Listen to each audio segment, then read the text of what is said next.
Hello Galaxy, I'm Chris Perillo, and this is my view in Fewer Than Two. Apple makes magic products. You know that because they put magic in the title of some of their products, like the Magic Mouse, which I can't escape. I mean, I could use a non-magic mouse, and I've tried all the viable for me non-magic mouse products out there, but I keep coming back to the Magic Mouse.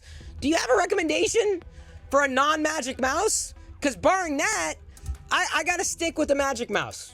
As far as Mac OS is concerned, it's been the best mouse I've used. I wouldn't go as far as to say magical, because again, whether it's the new one or the old one, it still uses the engineering head wound, can't use it while charging with a lightning cable. Yeah, so that didn't change between these two devices. So you might wonder, well, did you upgrade for the color? No, because it still matches, or at least the top matches the mouse pad. The new version of the mouse, sorry, the Magic Mouse, does not have the darker metal option, which I feel is kind of strike two for the product, at least as far as the design is concerned. But these,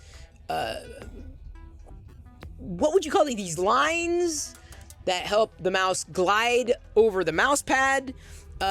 They weren't gripping, and they weren't necessarily gliding easily, but every time I would move the mouse on that mouse pad, I would hear it. I'd hear it move, and can you hear that?